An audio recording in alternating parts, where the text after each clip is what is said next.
بسم اللہ الرحمن الرحیم۔ تو یہ دروس میں آپ کا الدرس التاسع 9واں سبق ہے۔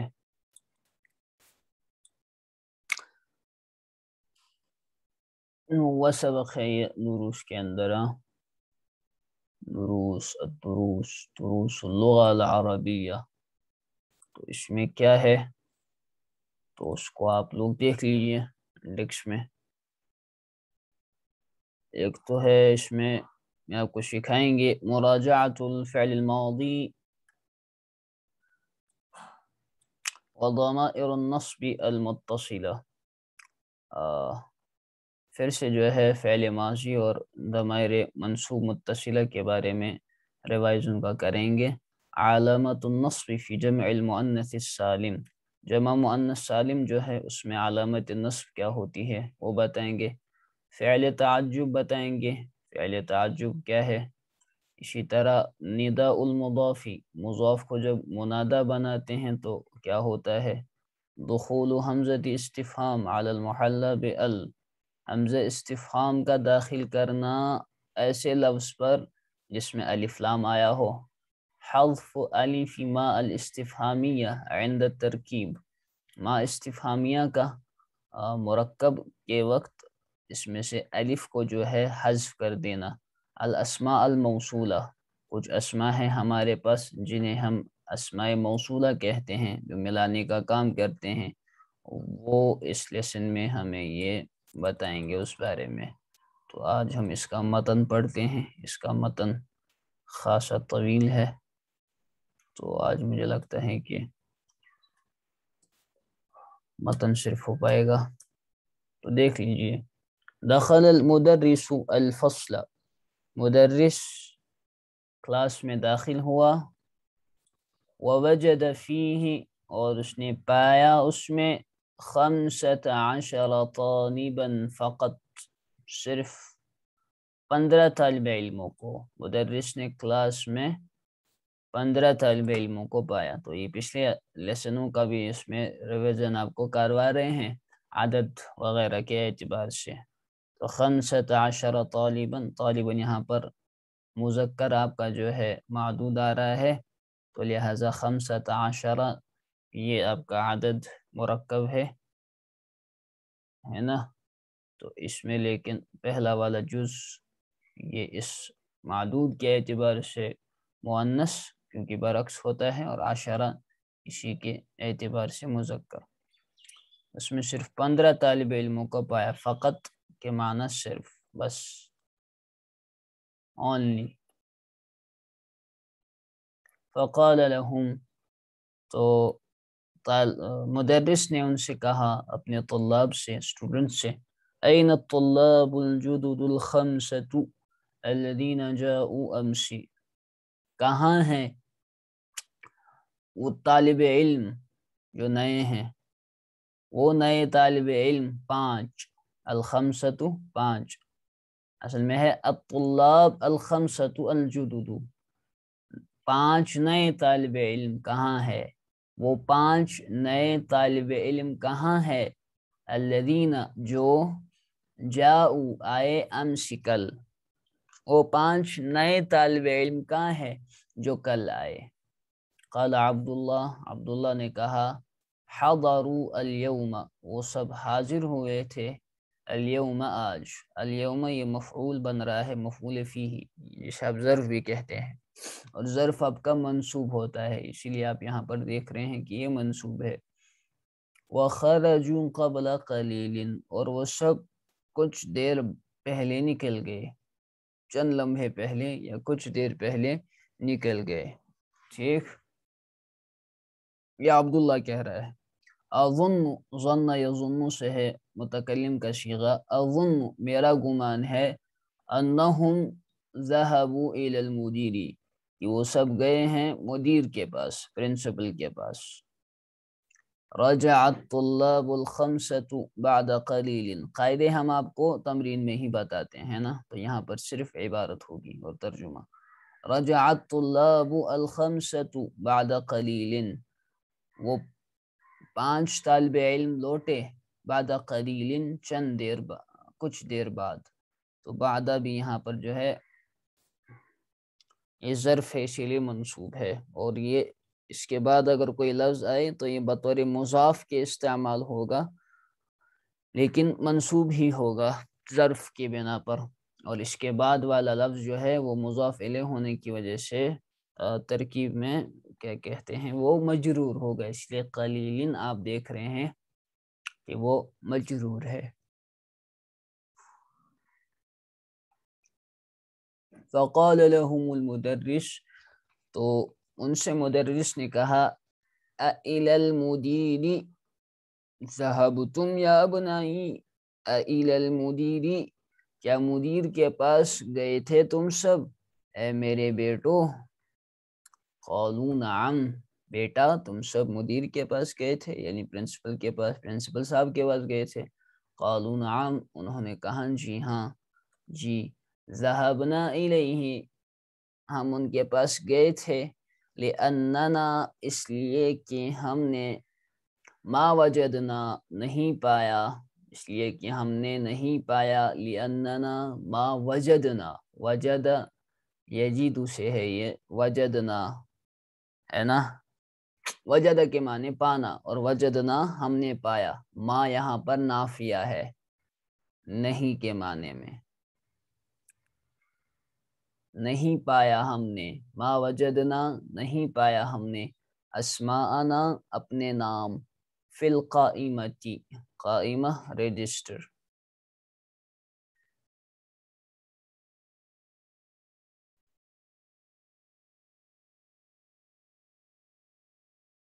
ایک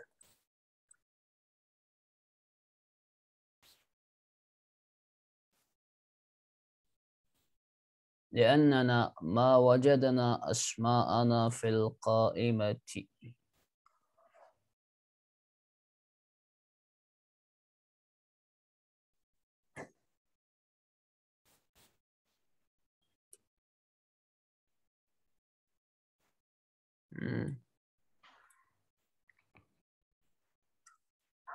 قائمتن، یہ کہتے ہیں رجسٹر کو، اس کی جمع آتی ہے قائماتا، قائمات آئے گی، یا قوائم، قوائم، تو اس میں چیزوں وغیرہ کا نام ضبط کیا جاتا ہے، اس لیے اس کو قائمتن کہتے ہیں۔ اس کے بعد جو ہے جلس المدرس، مدرس بیٹھ گیا، وقال اقرأتم درس الامس یا ابنائی، مدرس بیٹھ گیا اور انہوں نے کہا کیا تم نے کل کا سبق پڑھا اے میرے بیٹو؟ قال الطلاب نعم، طالب علموں نے کہا جی ہاں، قرأناہ وکتبناہ وحفظناہ، ہم نے اس کو پڑھا، قرأناہ وکتبناہ، ہم نے اس کو لکھا، وحفظناہ، اور ہم نے اسے یاد کیا۔ تو یہ ہو اس میں سب میں مفعول بھی بن رہا ہے منصوب، قرأناہ وکتبناہ وحفظناہ، یہی ہوتا ہے سبق پڑھنے کا طریقہ، پڑھا جائے اپنی جگہ، استاد کے پاس آنے سے پہلے اپنی جگہ پڑھا جائے، اور پھر سے اس کو ریوائز کیا جائے، اس کو لکھا بھی جائے جو لکھنے کی چیزیں ہوں، اور اس کو یاد بھی کیا جائے، قواعد وغیرہ ضوابط جو ہوں۔ قال المدرس، مدرس نے کہا افہمتموہ، ٹھیک ہے، کیا تم نے اس کو سمجھا بھی ہے، سمجھ لیا اس کو؟ افہمتموہ، کیا تم سب نے سبق کو سمجھا ہو سبق؟ قالوا نعم، سب نے کہا جی، فہمناہ جیدا، ہم نے اس کو اچھی طرح سمجھا ہے، ہم نے اس کو اچھی طرح سمجھ لیا۔ ما اسہل ھذا الدرس، یہ درس کتنا آسان ہے، یہ درس کیا ہی آسان ہے، کتنا ہی آسان ہے، عجیب بات ہے، بڑا آسان درس ہے، یعنی تعجب کر رہے ہیں، تو اسی کو وہ انڈیکس میں آپ دیکھ رہے تھے افعال تعجب، تو وہ ما افعال کے وزن پر آتا ہے، افعال تعجب کے لیے جو آتا ہے نا صیغے، تو وہ ما افعال یا افعل بھی کے وزن پر آتے ہیں، افعال، ما افعل، ما اسحرہ، کتنا بڑا جادوگر، تعجب ہے کتنا بڑا جادوگر، حضرت عمر نے جو آیت سنی تھی، ما اسحرہ، کتنا بڑا جادوگر، پہلے کہتا ما اشعرہ، کتنا بڑا شاعر، اس کے بعد جب سنا وما هو بقول شاعر ما اشعرہ، تو جادوگر بھی ہے، باتیں سن لیتا ہے۔ ما اسهل هذا الدرس، یہ درس کتنا آسان ہے۔ قال عبد الرحمن نے کہا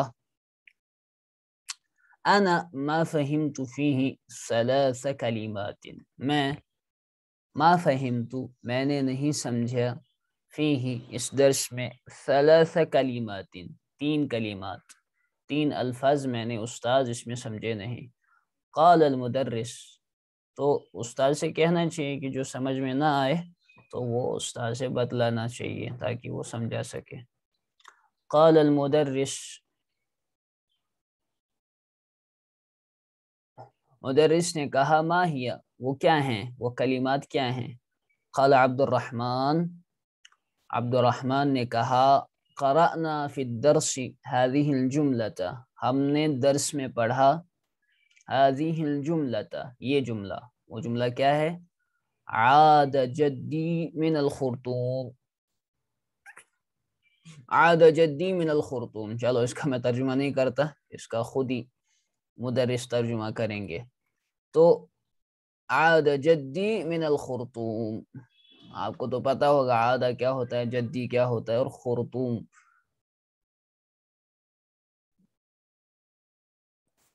ابھی بتائیں گے۔ تو فما معنی هذه الکلمات الثلاث، تو ان 3 کلمات کا معنی کیا ہے، یعنی عادہ کا اور جد کا اور خرطوم کا۔ فما معنی هذه الکلمات الثلاث، الکلمات الثلاث،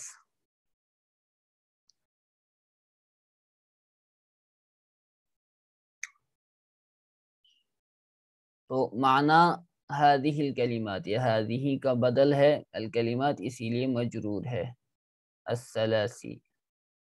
قال المدرس، مدرس نے کہا عاد معناها رجع، جہاں بات رہی، جہاں تک بات ہے عاد کی، یہ فعل ہے نا، عاد اس کا معنی ہے رجع، لوٹا۔ والجد معناها ابو الاب او ابو الام، اور جد کے معنی دادا یا نانا، ابو الاب کے معنی دادا، باپ کا باپ معنی دادا، یا ماں کا باپ مطلب نانا، تو جد کے معنی دادا کے یا نانا کے۔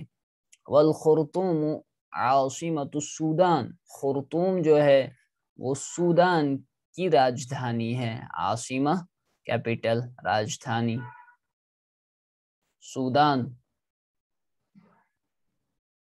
سوڈان جسے کہتے ہیں انگلش میں سوڈان، اور عربی میں اس کو سودان پڑھتے ہیں، سودان۔ افہمتا، سمجھے، عبد الرحمن کہتا ہے الآن فہمتو، ہاں اب میں سمجھا، جی اب میں سمجھا۔ ثم فتح المدرس کتابہ، پھر مدرس نے کھولی اپنی کتاب، وقرأ درسا جدیدا، اور پڑھا ایک نیا سبق، نیا سبق پڑھا، وہ کیا تھا، خلق اللہ الشمس والقمر والنجوم والارض والبحار وخلق كل شيء وخلق الانسان من طين ثم قام وكتب هذا الدرس على السبورة، اللہ نے پیدا کیا سورج، آفتاب اور چاند کو اور ستاروں کو اور زمین کو اور سمندروں کو اور ہر کسی چیز کو پیدا کیا، اور انسان کو پیدا کیا طین سے۔ تین کا ترجمہ میں ایسے ہی رکھتا ہوں، نہیں کرتا تین کا ترجمہ فی الحال۔ ثم قام، پھر کھڑا ہو گئے مدرس، وکتب، اور لکھا، هذا الدرس، اس درس کو، علی السبورة، بورڈ پر۔ رفع محمد یدہ، محمد نے اپنا ہاتھ بلند کیا، محمد نے ہینڈ ریز کیا۔ یہی طریقہ ہوتا ہے پوچھنے کا، البتہ اتنا بھی صحیح طریقہ نہیں ہے، درس کے ختم پر ہی جو ہے سوال کرنا چاہیے، یہ حدیث مترشح ہوتا ہے۔ محمد نے اپنا ہاتھ کھڑا کیا، وقال ما معنی الطین یا استاذ، طین کے کیا معنی ہے استاد؟ طین، قال المدرس، مدرس نے کہا الطین، طین کے معنی التراب المختلط بالماء، طین کے معنی ہے وہ مٹی جو ملی ہوئی ہو، المختلط اختلط، یختلط اختلاطا سے ملنا، مختلط ملی ہوئی ہو، بالمائی پانی سے۔ تو طین کے معنی مٹی جو پانی، گارا جس کو اصل میں کہتے ہیں، طین کا صحیح ترجمہ ہوگا گارا، وہ مٹی جو پانی سے جو ملی ہوئی ہو، اس کو پانی میں ملایا گیا ہو یا پانی اس میں ملا ہوا ہو، پانی سے ملی ہوئی مٹی، گارا جس کو کہیں گے، یہ ہے طین۔ ورفع فیصل یدہ، اور فیصل نے اپنا ہاتھ بلند کیا،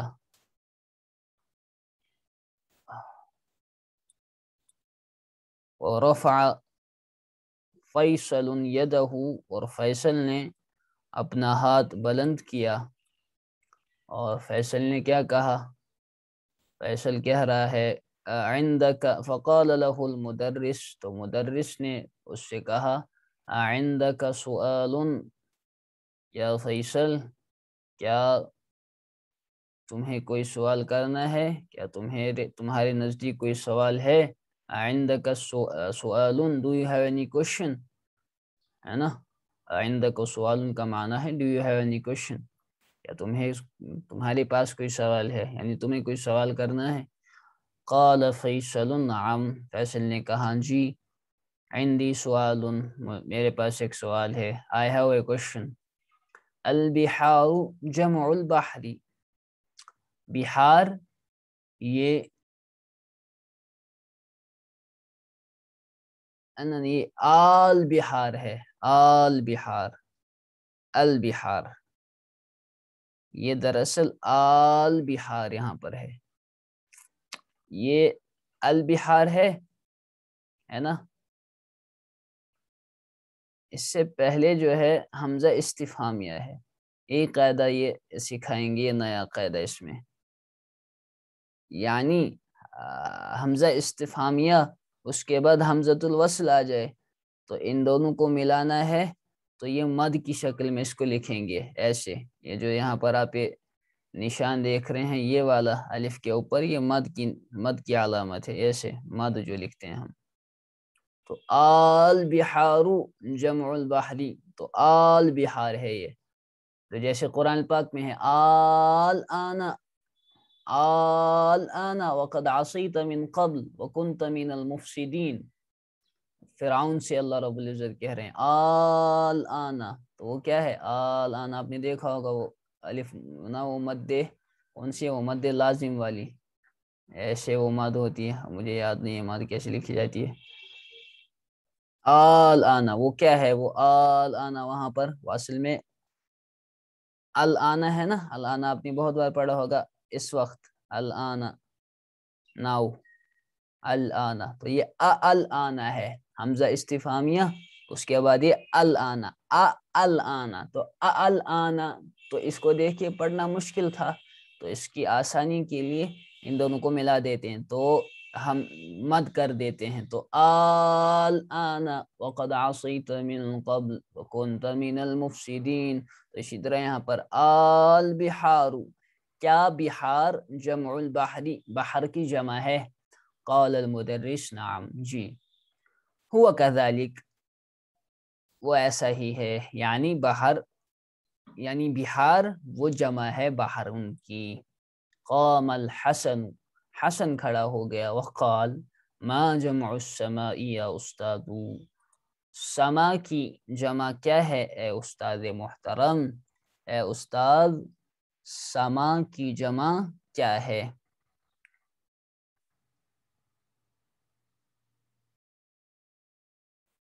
ہاں تو استاد کہتا ہے جمعها سماواتن، اس کی جمع سماواتن ہے.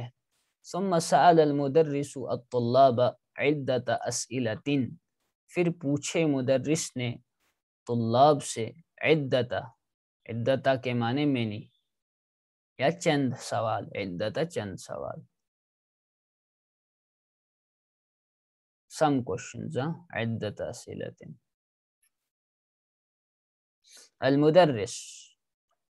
مدرس پوچھتا ہے من خلقک یا ابراہیم، تمہیں کس نے پیدا کیا اے ابراہیم؟ ابراہیم کہتا ہے خلقنی اللہ، مجھے پیدا کیا اللہ نے. تو مدرس پوچھتے ہیں من خلقکم یا ابنائی، تو خلقنی، خلق فعل، نی یہاں پر جو ہے مفعول بھی منصوب ہے، مقدم اللہ فاعل. من خلقکم یا ابنائی، تم سب کو کس نے پیدا کیا اے میرے بیٹو؟ خلقنا اللہ، سب کہتے ہیں الجمیع سب، ہم سب کو اللہ نے پیدا کیا. تو خلق فعل نا، یہ یہاں پر مفعول بھی مقدم ہے منصوب، اللہ فاعل. من خلقنی یا عباس، مدرس پوچھتا ہے مجھے کس نے پیدا کیا اے عباس؟ عباس کہتے ہیں، دراصل ضمائر کی جو ہے مراجعات ہو رہی ہے، ضمائر متصلہ لیکن منصوب جو ہیں، مفعول بھی جو آپ کے ضمائر ہوتے ہیں وہ منصوب ہوتے ہیں، ہوں گے نا، انہی کو دکھا رہے ہیں کہ وہ کیسے اٹیچڈ ہوتے ہیں. تو خلقک اللہ، آپ کو اللہ نے پیدا کیا. خلقہ یہ فعل ہے اور یہ کا جو ہے آپ کو پیدا کیا، تو جس پر کام ہوا ہے وہ تو مفعول بھی ہوگا، منصوب ہوگا. لہذا یہاں پر یہ کا کی جو متصل ضمیر ہے یہ منصوب ہے مفعول بھی ہونے کی وجہ سے، اللہ فاعل مؤخر. مدرس پوچھتا ہے من خلق الشمس یا عبد اللہ، آفتاب کو کس نے پیدا کیا اے عبداللہ؟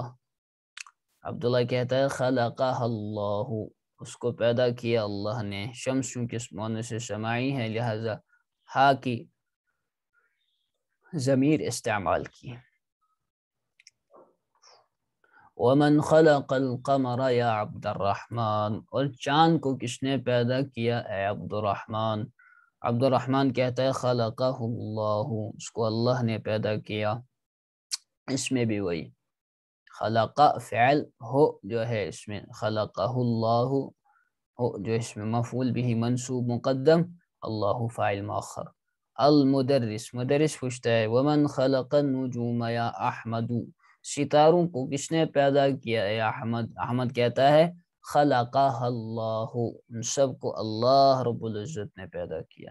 یعقوب، استاد یعقوب اٹھا منجی سنے وٹھ، یا استاد اے استاد، عندی سؤال، میرے نزدیک ایک سوال ہے، مجھے ایک سوال کرنا ہے، لیکن لیست لہا علاقۃ بالدرس، اس کا کوئی کنیکشن نہیں ہے. علاقہ ربط، علاقہ کے معنی ربط، کنیکشن، واسطہ.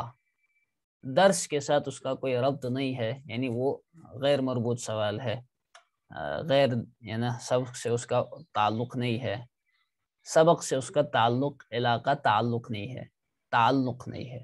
ما ہوا، مدرس کہتا ہے اس سے کیا ہے وہ بتاؤ. قرأت، یعقوب کہتے ہیں قرأت فی کتاب، میں نے ایک کتاب میں پڑھا، فی کتابنا ایک کتاب میں، نکرہ کا ترجمہ، ان النجوم کے ستارے ابعد من الشمس، یہ زیادہ دور ہیں آفتاب سے. اصحیح ھذا، کیا یہ صحیح ہے؟ تو مدرس کہتا ہے نعم ھذا صحیح، جی ہاں یہ صحیح ہے. تو بس آگے بڑھتا ہے اپنے کام میں. پھر مما خلق اللہ الانسان یا عثمان، مما اصل میں یہ مما جو ہے من اور ما ہے، ٹھیک ہے، اسی کو مکس کر کے مرکب کر کے مما بناتے ہیں، آگے سکھائیں گے تمرین میں.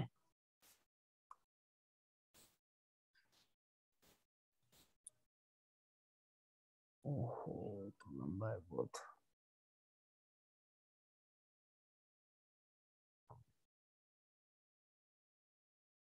مما خلق اللہ الانسان یا عثمان، کس چیز سے پیدا کیا اللہ نے انسان کو اے عثمان؟ خلق اللہ الانسان من طین، اللہ نے پیدا کیا انسان کو مٹی سے، غارے سے، طین۔ بہت جگہ ہے قرآن میں طین کا ذکر ہے نا، اس کی جمع آتی ہے اطیان، گھارا، اس کو وحل بھی کہتے ہیں، وحل۔ اس کی اگر رطوبت پانی کی ختم بھی ہو جائے تب بھی اس کو طین ہی کہتے ہیں، طین۔ خلق الانسان من طین انا خلقناہ من طین لازب، کھنکھناتی مٹی۔ احسنت یا عثمان، بہت اچھا ہے عثمان، احسنت تم نے بہت اچھا کیا، احسنت بہت اچھا ہے عثمان۔ ومما خلق اللہ الجان یا ابا بکر، اور اے ابو بکر اللہ نے کس چیز سے پیدا کیا جنات کو؟ الجان جو ہے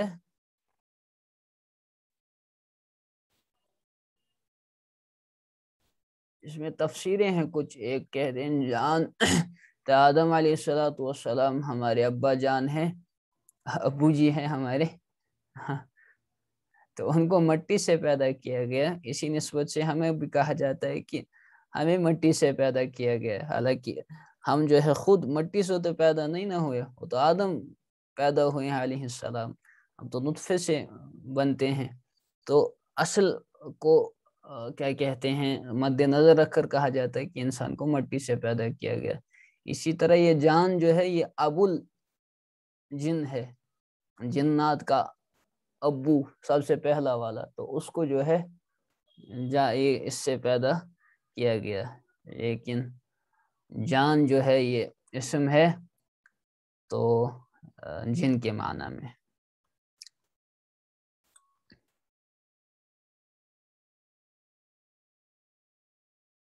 جان کے معنی چھپنے والا جو چیز ہو، اس لیے اس کو جان کہتے ہیں، جانن۔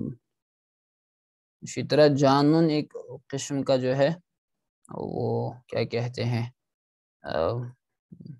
سانپ بھی ہے، سانپ بھی ہے، اس کی آنکھیں تھوڑی یلوش ہوتی ہیں۔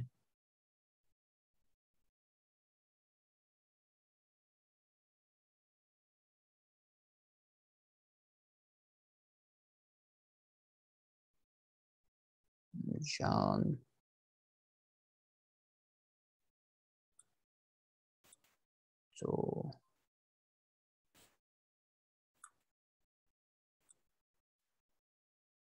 تو یہ ہوا خلق اللہ الجان من نار، اللہ نے پیدا کیا جن کو، جنات کو، آگ سے، من نار آگ سے، جنون۔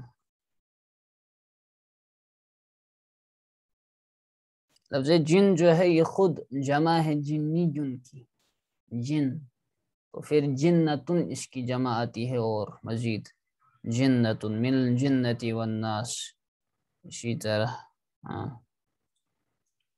تو آج یہیں تک، یہ باقی جو ہے کل کرتے ہیں۔ وآخر دعوانا الحمد للہ رب العالمین۔